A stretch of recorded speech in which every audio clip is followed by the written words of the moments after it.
Quizás suene un poco raro hablar de esto en esta época, pero es que se habla poco a veces de los utensilios que empleamos en la cocina para hacer las diferentes preparaciones.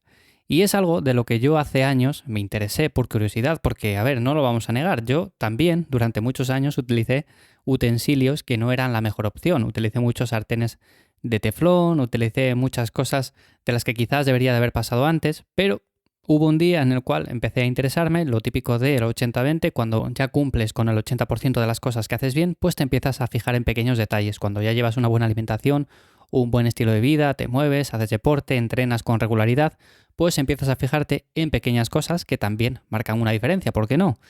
Y en el tema de los utensilios de cocina, bueno, pues empecé a fijarme, así como que no quiere la cosa, empecé a informarme por YouTube, por diferentes canales, y me di cuenta de que los utensilios que yo utilizaba pues no eran la mejor alternativa, ¿no? Todos conocéis los típicos sartenes de teflón, que son muy prácticos, son muy cómodos, que no se les pega nada, que son una maravilla para limpiarles, todo lo que queráis, y yo les utilicé durante muchísimo tiempo. De hecho, a ver, aquí también tengo que recalcar algo. Si utilizamos uno de estos utensilios, por ejemplo, este tipo de sartenes, pero lo hacemos de forma cuidadosa, no los rayamos, los limpiamos bien, no se salta el teflón, no le calentamos en exceso, que no humea, pues seguramente tampoco supongan mayor problema. Ahora bien, si queremos hilar un poco más fino, como en todo en la vida, pues hay mejores alternativas a ese tipo de sartenes o de lo que sea. Yo, por ejemplo, a día de hoy lo que utilizo son sartenes de hierro, que podéis encontrar de hierro, de acero, las diferentes versiones. Bueno, son sartenes que se han utilizado toda la vida, seguramente vuestros abuelos las utilizaban, los míos sí, por ahí siempre se veían sartenes de este tipo, y la verdad que son para siempre, claro está, tenemos que cuidarlas, evidentemente tienen que tener un mantenimiento, y no es tan sencillo como por ejemplo utilizar un sartén de teflón. De hecho, si vais a compraros un sartén de hierro, de estos de los que yo comento, vais a encontraros con muchas personas que no les recomiendan y que de hecho dicen que son de los peores sartenes que pueden existir porque se les pega la comida, porque se oxidan, todo esto. ¿Es cierto? Bueno, pues no, no es cierto, no se les pega la comida, no se oxidan, ni nada de eso. Ahora bien, no pasan esas cosas siempre que tengan un buen mantenimiento. ¿Yo cómo lo hago? Bueno, pues básicamente cuando utilicéis un sartén de este tipo, si por ejemplo os estáis planteando cambiar los cacharros de la cocina, pues tenéis que tener en cuenta que un sartén, por ejemplo, de hierro, cuando le compremos, necesita un pequeño tratamiento para que genere una pequeña capa antiadherente y así no se le peguen los alimentos. Y es un proceso que seguramente haya que repetir también con el paso del tiempo. No es un proceso que se haga una vez y ya queda para siempre, sino que seguramente cuando pasen unos meses o dependiendo del uso que le demos o de lo que cocinemos en él, pues igual cada varias semanas tenemos que hacerle ese tratamiento, que es calentar un poco de aceite a una temperatura muy alta y hacerle un pequeño tratamiento de curado, simplemente para mantener esa pequeña capa antiadherente. Esto con un sartén normal y corriente de teflón no va a pasar porque ya viene con esa pequeña capa antiadherente que no se va a quitar a no ser que, por ejemplo, lo rayemos o que lo freguemos con algo muy agresivo.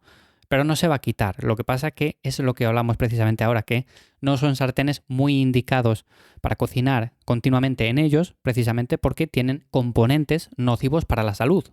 Ahora bien, como digo, tenemos que tener esto en cuenta, tenemos que hacerles este tratamiento. Luego, por ejemplo, si les lavamos, que se lavan simplemente con agua, hay que secarles muy bien para que no se oxiden, hay que dejarles con una pequeña capilla de grasa o de aceite para que también se mantengan en perfectas condiciones. En definitiva, son un poco más engorrosos para trabajar con ellos, para cocinar, pero si os gusta la cocina, si os gusta haceros las cosas vosotros mismos, no comprarlo todo hecho, que me imagino que la gran mayoría de los que escucháis este podcast, pues lo hacéis así, lleváis vuestra propia alimentación y os cocináis en casa, que es lo más ideal, pues tampoco os supone mayor problema hacer este tipo de cosas, ¿no?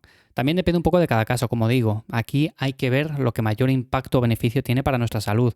Si cumplís con todo al 100%, tenéis un sartén de los que comento, un poco más barato, de teflón y todo esto, tampoco va a pasar nada siempre que lo utilicemos bien. No hace falta irse al extremo de, pues yo voy a cambiar todo lo que tengo en la cocina y voy a empezar a utilizar este tipo de cosas. No, no hace falta. Pero es cierto que de estos aspectos a veces se habla poco, ¿no? Se habla más de qué comer, cómo descansar, cómo entrenar, pero, por ejemplo, si comemos es porque hacemos la comida o utilizamos unos recipientes en concreto. Entonces, ¿qué tipo de recipientes son los mejores para beber agua, para freír, para cocinar, para lo que sea? ¿Qué recipientes son los mejores? Bueno, pues hay unos mejores, otros peores, y en este caso, si hablamos de sartenes, que yo por ejemplo es algo que utilizo bastante para el tema de carnes, para el tema de huevos, para las verduras, para todo esto, pues los sartenes de acero y de hierro mineral, de hierro fundido, son los mejores. De hierro fundido además nos sirve para ejercitar, como no, los bíceps y los músculos del antebrazo, porque son utensilios que pesan un montón. Así que, como pros de estos utensilios, pues lo dicho, no hay materiales tóxicos y además es algo para siempre, lo vais a tener toda la vida. Mi opinión es que merece la pena, pero claro, aquí cada uno debe de valorarlo si quiere echar un poco más de tiempo en limpiarlo, en mantenerlo bien, todo esto. Los contras, pues que dan algo más de trabajo. Si no quieres que se pegue la comida, hay que hacerle un tratamiento de curado, hay que hacerlo cada cierto tiempo, además hay que hacerlo bien porque no todas las personas saben hacerlo bien. Tenéis muchos vídeos en YouTube que si ponéis cómo hacer tratamiento o curar sartén de hierro, pues os va a venir. Y lo dicho, depende un poco de cada persona, lo que valore. Yo, como digo, utilicé durante mucho tiempo sartenes de teflón, los básicos, los sencillitos, los que podemos encontrar en cualquier superficie. Y luego me pasé a este tipo de sartenes porque consideraba que eran una mejor alternativa para la salud. Os dejo, si tenéis curiosidad, el enlace de los que yo utilizo, aunque si ponéis, por ejemplo, en Google sartén de hierro os van a venir. También tenéis que tener cuidado porque a veces nos intentan vender un poco la moto, pero lo dicho, os dejo el enlace con los que yo personalmente tengo, con los que recomiendo, para que les echéis un vistazo. Nada más por hoy. Como siempre, me encontráis en mi web ivyamazares.com y espero de verdad que tengáis una buena entrada de año en 2023. Nos escuchamos entonces la semana que viene por aquí. Chao.